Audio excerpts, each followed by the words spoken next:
Hi there. Welcome. My name is Jack Willard. The title of this video, The Top 50 Reasons Why Pastor Bob Joyce May Be Elvis. We're going to do them in increments of 10 for the first 30. 3 separate videos, and then in our final video, we'll do the final 20. I'm no newcomer to this topic. If you're seeing me for the first time, I began doing it in January of 2018. Before that, I really didn't know about Pastor Bob Joyce, but I had read the Gail Brewer Giorgio book when that was released many years ago. And then there was the Phil Aitchison report. He was a reporter that was commissioned to do a study on whether or not Elvis Presley faked his death. Some of his fellow reporters helped him, and it was stunning. It's harder and harder to find, but when we began in 2018, I was able to find the full report. So I rely on that. I rely on Gail Brewer Giorgio, and then the sources I have developed in the last 6.5 years as we go throughout the top 50 here, okay? And we could do more. Our job is just to tell a chronological story. That's what I do. Yes, there'll be roll-in video, not in this first one, but many times there will be. But this is not a quick hit thing. I notice the quick hit videos are often filled with inaccuracies. The idea is simply to get views. I don't copy other people's work verbatim. I use fair use excerpts when necessary. I roll in fair use excerpts. So that's what we do here. We take our, close to 40 years broadcast experience, because I wasn't on the air all the time. I've been on YouTube since 2016. We call it the Virtual Church of the Disillusioned. I explain why we call it that in other videos.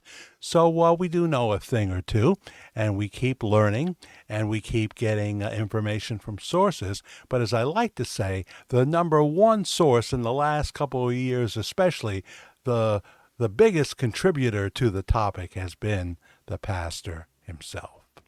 So, let's go.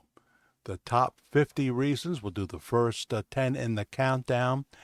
Number 50, everything surrounding the alleged death of Elvis Presley. Now, let me say in this video, the last 2 will be specifically about Bob Joyce. There'll be more and more Bob Joyce as we get further in, but I will reserve number 42 and 41 specifically for Bob Joyce, but we've got to lay out the story. That's what we do here. It's not for those with a very short attention span. Yes, everything surrounding the alleged death of Elvis Presley. Phil Aitchison reported that Vernon Presley and the Memphis Mafia visited the Atlanta Wax Museum quite early, well before the announced death of Elvis Presley, and they bought Elvis. They bought the wax dummy of Elvis. Now, obviously it was a younger looking Elvis, and supposedly, according to the Phil Aitchison report, Vernon Presley said to the man at the Wax Museum, "You're not going to believe what we're going to do with this. You're not going to believe what we're going to do with this." Number 49, the body in the coffin did indeed look like a wax dummy. As the Memphis sun beat down, Elvis's brow was sweating. Wax sweats. Corpses do not. Sounds could be heard coming from under the place where this figure was resting. So it was a large, bigger than usual coffin. It sounded like an air conditioner unit. And the coffin was so heavy, the pallbearers almost dropped it.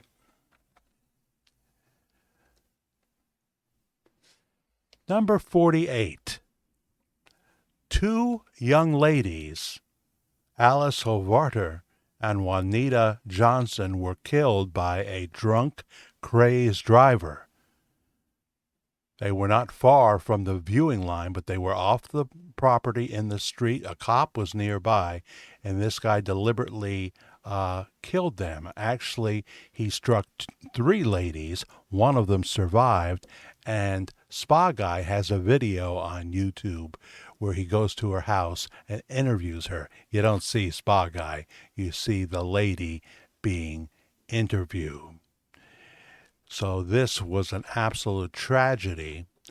Two young ladies that had worked in the same store and took off.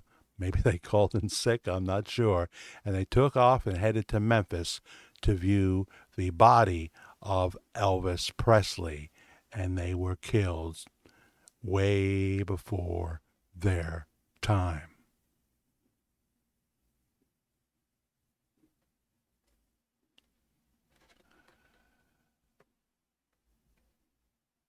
They're linked. They're linked to something. Because what we have heard, what Phil reported, is that Elvis was very disturbed by the initial fan reaction. And he was thinking of giving up the whole plan that they had enacted, that they had been working out for who knows how long. He was thinking of coming back, but his people around him, his legal staff, for example, told him that that would not be a good idea, especially when the two women were killed.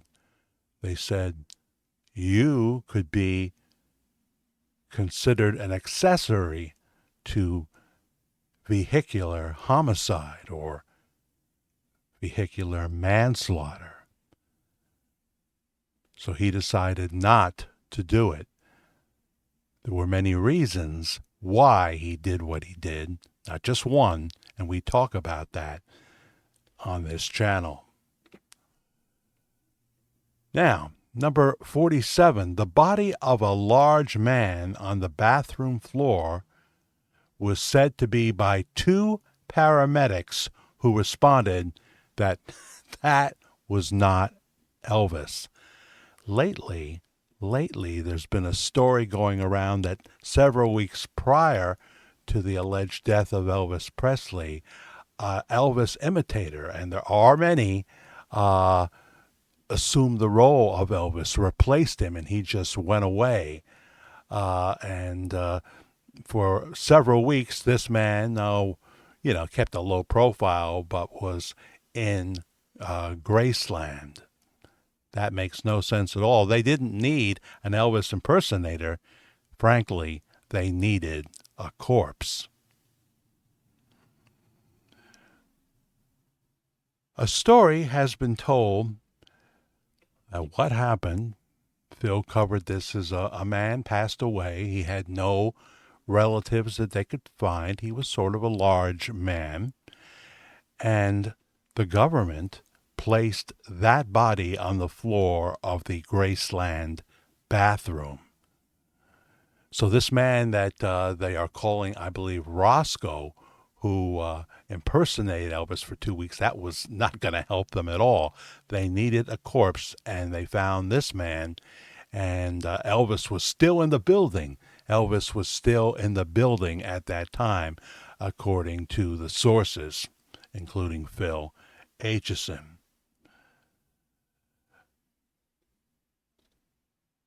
Number 46.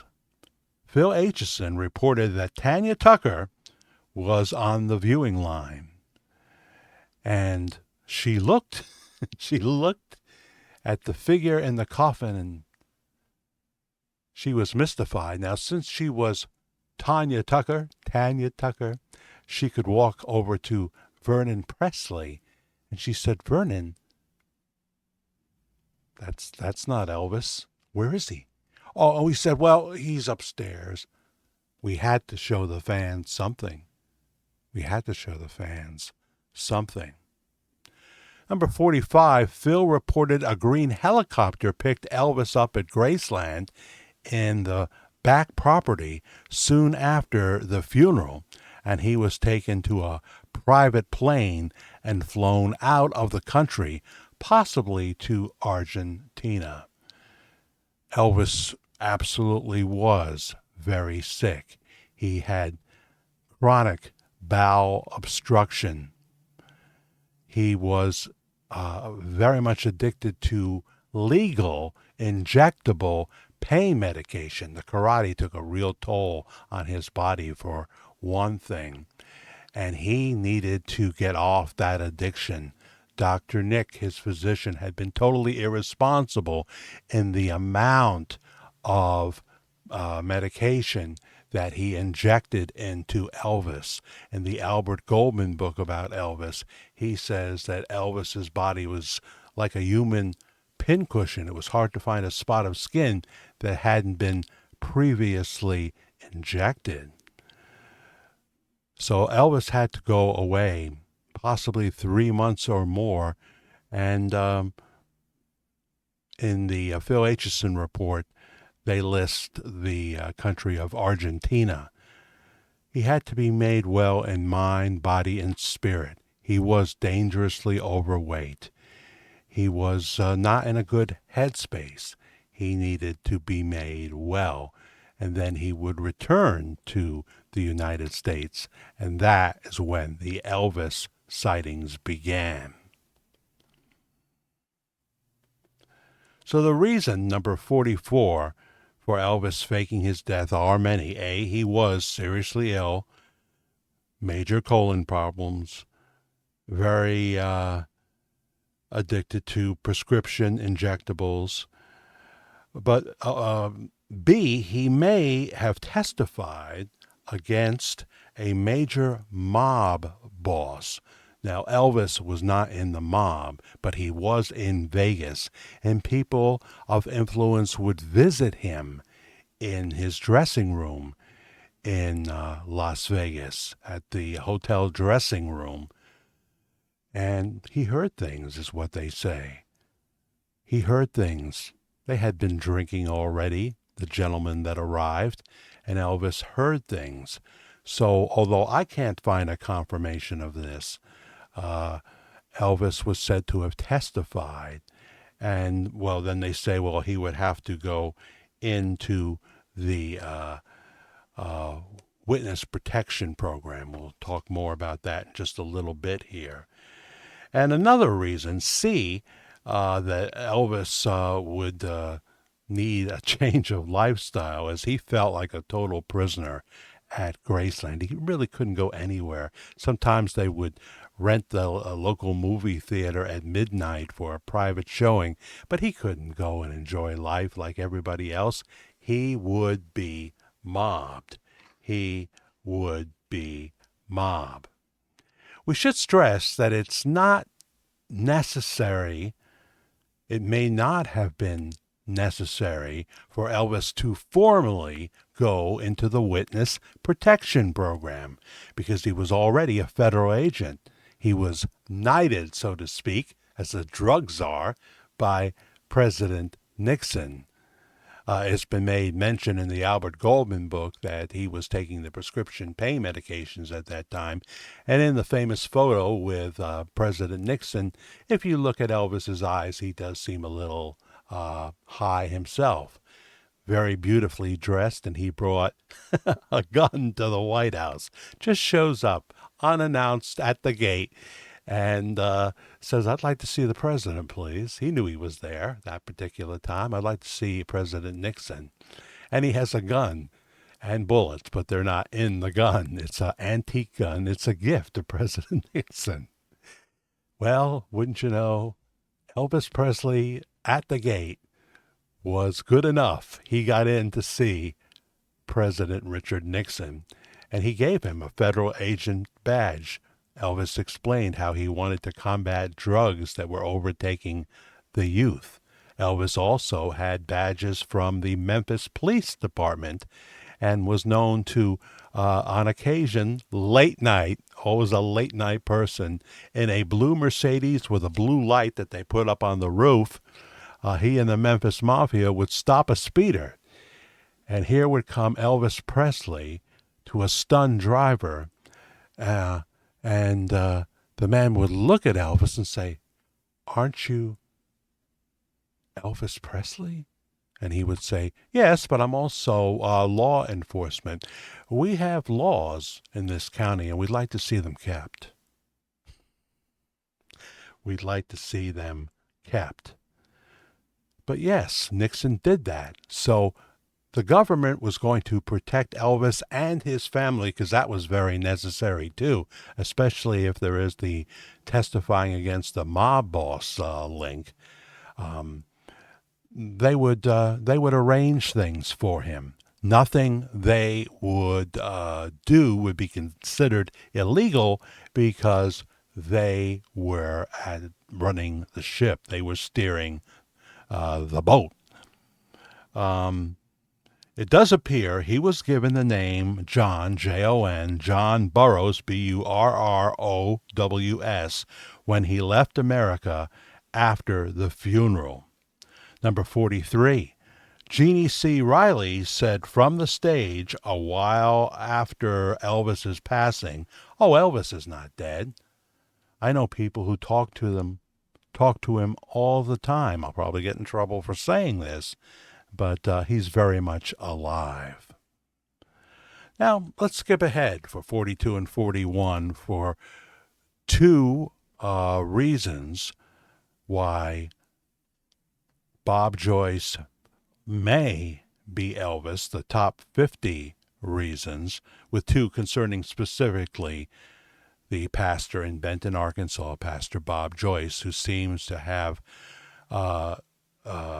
surfaced out of nowhere, really somewhere around 2010, but then he became a public person, an international speaker on YouTube in 2011 when John Cook began to put up the videos of him singing and preaching, and right out of the gate, people were astonished. Number 42, and this is important to this study as a whole, there are just too many coincidences, too many sightings of both Elvis and then Bob Joyce after 1977 in places that they really shouldn't have been. For Elvis, he shouldn't have been anywhere, right? He was supposed to be dead. So there's too many coincidences, too much smoke. So much smoke, there has to be fire. There has to be fire. Other than that, if it's not that, this is still the greatest entertainment story of all time, because this is the greatest gathering of coincidences, and I don't really believe in the word coincidences, like I don't believe in the word luck, especially for Christians. This is the greatest gathering of oddities in entertainment history. This is the number one story not reported by the mainstream media. Now, here's something that I just ad-libbed in one of our live shows. We're live with a show called Worldwide Ramblings, once, twice, and even sometimes 3 times a week, often Saturday night at 10 p.m. East Coast time. We'd love you to join us. Occasionally on Sundays at 8:30 p.m. And then we do a Tuesday. We could do any day of the week, but we promo it when we're going to do that. Sometimes we just pop on to pop off, so it's important that you turn the notification bell on so you'll know when we are live. We do pre-recorded videos like this one. We do live videos. On August 11th, 2024, Pastor Bob Joyce took the Household of Faith service to the Horner Hall Theater in Hot Springs, Arkansas. He did praise, he preached, he mentioned Elvis, and he had a long baptism service after that.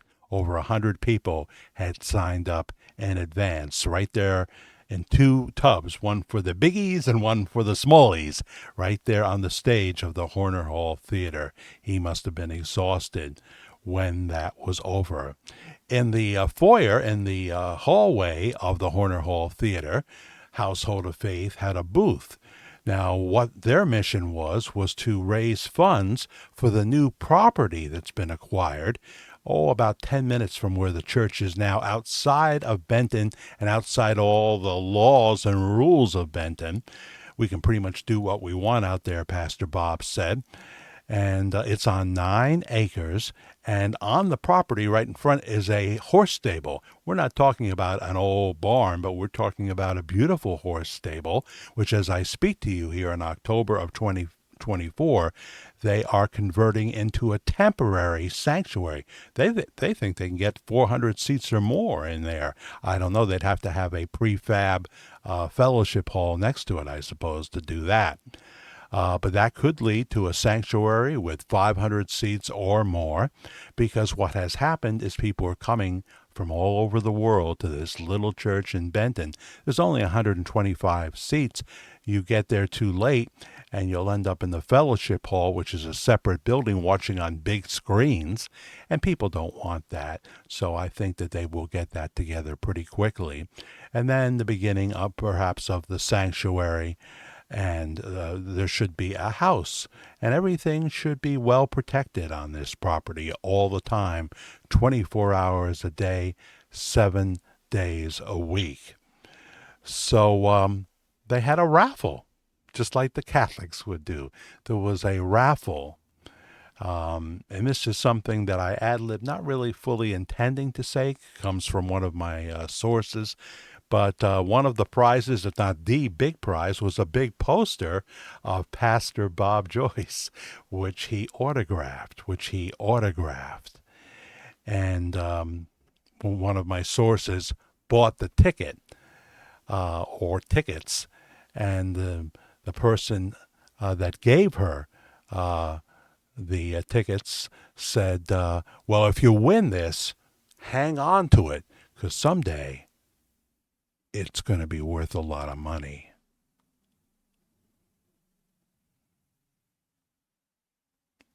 Where there is billows of smoke, there always has to be fire.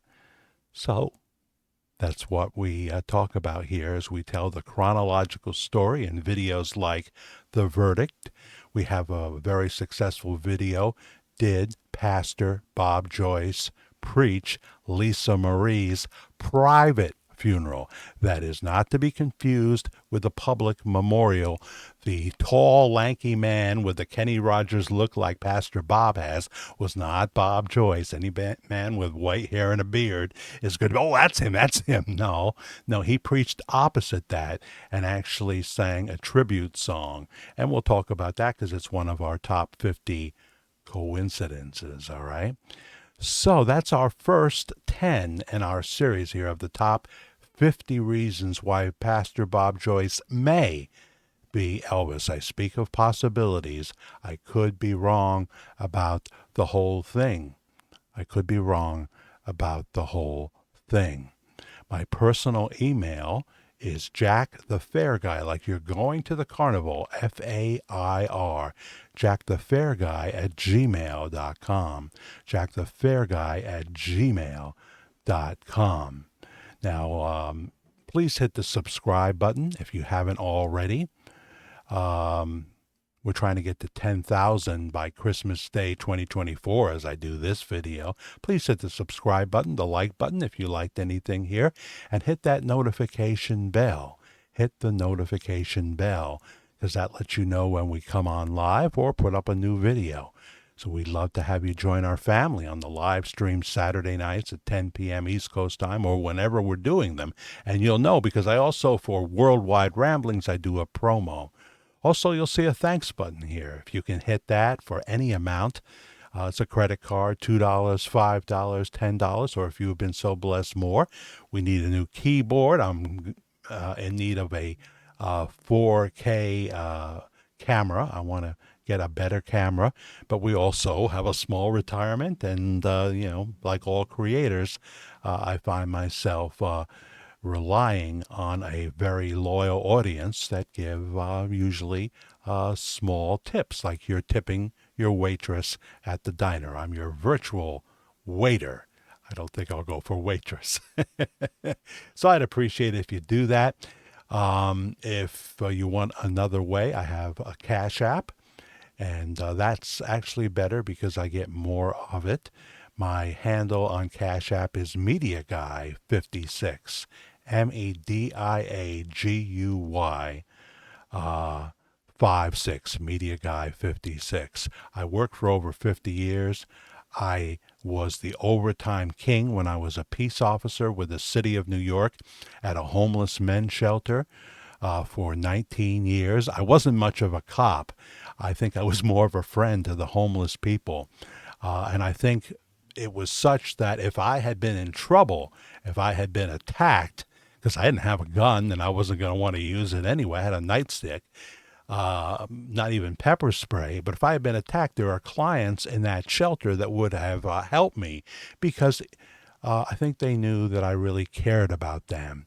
In fact, one time in full uniform during a revival in our rec hall, there was a young gentleman who wanted to go up and receive Christ.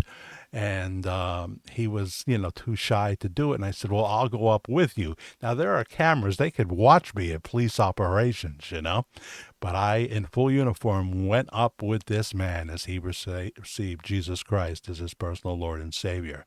I've done a lot of radio since 1977. Worked for the icon Cousin Bruce Morrow, and spent 11 years on Christian radio, a Christian radio network, part-time as I was working as a peace officer full-time. I worked for the Sound of Life radio network in Kingston, New York. So that's a little bit about me. Feel free to share about you. I'd love to know all about it. So that's part one. There's a few more to come. I hope you'll watch every part. The last part will be the final 20 in our countdown of why Bob Joyce may be Elvis. Thanks very much.